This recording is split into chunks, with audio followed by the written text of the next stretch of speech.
Kaye Quoco, the star of Big Bang Theory, Uh-huh. in 2007, she made a Lifetime movie where she's a popular girl in high school, and then she puts on a fat suit. What? To go to class to try to prove that it's fat people's personalities. What? Oh, that are holding them back. She's like, if I'm going to become the fat and the most popular girl in school. So she's popular and she's going to get a softball scholarship. But then a girl steps on her ankle. She has a softball injury. Oh. And she doesn't get the scholarship. So now she's desperate. And then she's mad at her mom. Now she's pouting because she lost her scholarship. And her mom is Caroline Rhea. Oh, nice. Who is not really overweight. No. But she used to be. Okay. So Kaye Quoco she's still mad at her mom because she used to be fat. Oh. And her mom was so fat in the past that she almost died. And they had to use all their money to save her life. Oh. So now they don't have any money for Kaylee's. Did I say Kaylee? I don't.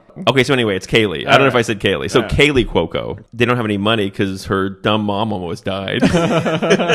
So she's like, I need to go to college. And then she remembers that she sees this a pamphlet, about there's a $10,000 prize if you make the best documentary. Oh. Right? And she's like, a documentary, huh?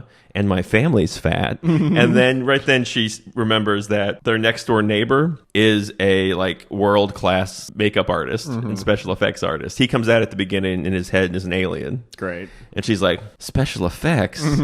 Family's overweight. $10,000. Ankle's broken. Wait a second. 10,000 ankle, flyer, special effects, fat little brother, hate my mom. Wait a second. Give me a second.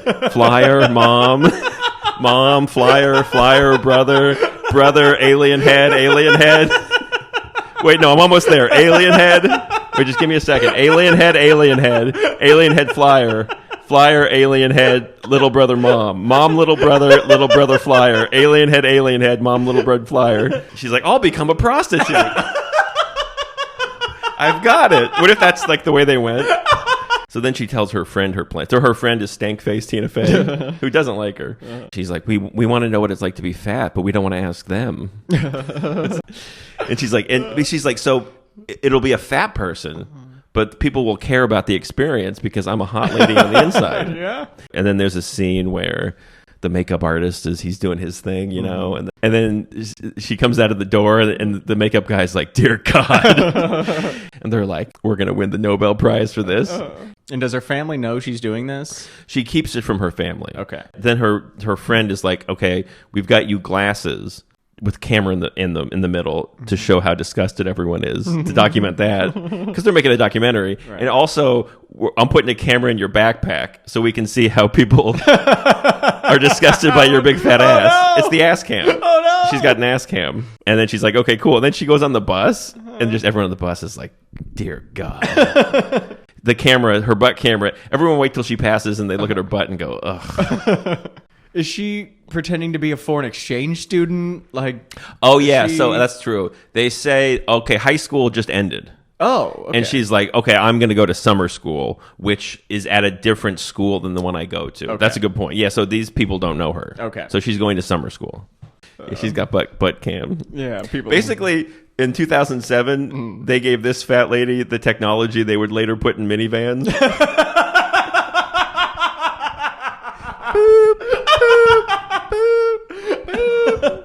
So then they're like, we need to make this look realistic. So then she goes to class. And this keeps happening in the movie. She goes to class, and this guy, as soon as she walks by, this one guy moos. What? He goes, moo. And then she stops, and she's like, that made me sad. And then she keeps walking. He's like, moo. Mm-hmm. And then she sits down. And then there's an actual overweight girl who looks at her, and she's like, yeah, the moos. She's like, what can we do? And then she sits down by herself. And to make it realistic, they packed her a lunch where it's a bag of potato chips and then just a cupcake. They're like, what do fat people eat? Yeah. And then everyone looks at her like, is she going to eat it? I guess if you're fat, your entree is a cupcake. And she's like, I can't do this. Oh, and then we see our friends for the movie then afterwards, there's this skinny guy. Mm-hmm. He's kind of he's sort of a a loner, but he seems like a cool guy. And then the other girl who is overweight. They're a friend group, and they're like, would you like to study with us?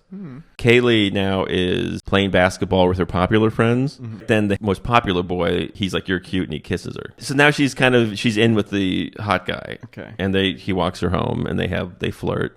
So then they do the SCutty Group. The one guy leaves, and then they kind of bond. They talk about stuff. So they're becoming friends, and there's a part where they go to her car, and they're bonding on what it's like to be overweight. And she's like, hey, do you want to eat candy out of the glove compartment? No. She opens the glove compartment, and she's like, don't act like you don't have a candy glove compartment. No. We've all got them. Every girl's got a candy glove compartment. And she's like, I just feel like I can be open with you. And then Kaylee's like, yeah, but what about the obesity epidemic? Oh, no. And she's like, isn't it a constant drain on our healthcare system? And she's like, yeah, but she's like, I don't think that they're mooing at us to fix the healthcare system. She's like, well, no, but it is raising awareness of the healthcare. She's like, that's a good point. Why are they mooing at us? Kaylee goes into about how like her mom almost died, and she still hates her for putting the family through that. And then the other girl's like, yeah, it's just my life's been sad, and the only boy that kissed me did it on a dare. Oh, no. I feel worthless. Oh. They didn't have a big enough gown for me when I graduated 8th grade. Oh. One time a police officer came up to me on the street and said, break it up, you guys. And it was I was the only one standing there. She's like, are you doing Rodney Dangerfield jokes? So then Kaylee and the nice guy and her other friends, they all go bowling. They start getting harassed by just 13-year-old boys, maybe 14. They're like, hey, stay in your lane, double load or whatever. Stay in your lane, big butt. And then Kaylee says something to one of them, and he pours his cup of water on her face. Oh, no. And she's like, oh, no, my makeup, my fat suit. So she runs out, and they're like, no, it's fine. It's just water. And she's like, don't look at me. And then she turns around, and the girl and the guy are like, holy shit, your face is... She goes, is that a mask? And they're like, why are you wearing a mask? Which would be horrifying. Yeah. And she goes, okay, I'm going to come clean. I'm making a documentary. And then the other girl's like, is it a documentary about friendship? Oh, no. She doesn't say that, but she's like, about what? Okay. And she's like, no, it's about fat people. she's like, you bitch. And so then they storm off, and now she's been found out. Then we've got a thing where Kaylee goes to the girl that was like, she was from her softball team, her hot friends, and she got her scholarship when she got injured, and now she's dating Michael too. And this is kind of a scene about how hot girls are evil, because she's like looking at her through a fence, and she's like, I'll have Michael if I want him. Oh, she's like, you'll never stop me. I'll have it all. I think hot girls have these like Disney villain conversations where they're like, I'll fuck your family. I'll fuck your dad. You can't stop me. You're like, oh, Jesus. Like, they're so much meaner than the fat people. The fat girl is so nice. She just wants to eat candy bars out of her glove compartment. Yeah. This girl's like, I'll use my pussy to take over the world. And so then now they're on the porch, and she's telling her mom, like, I was just so scared of becoming you, and all the kids made fun of me because of how big you were.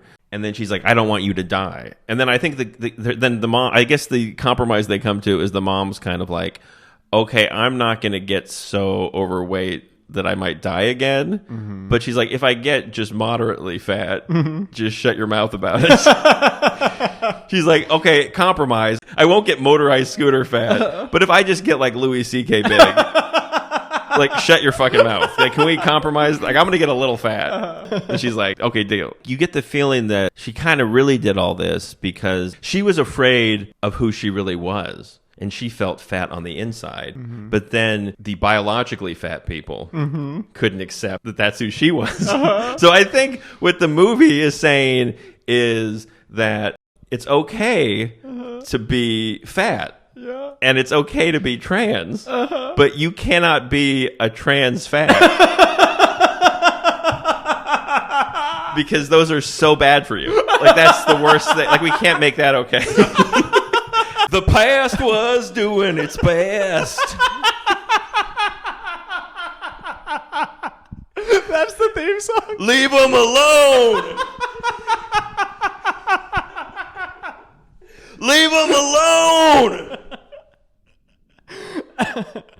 Leave Leave them alone. They were doing their best.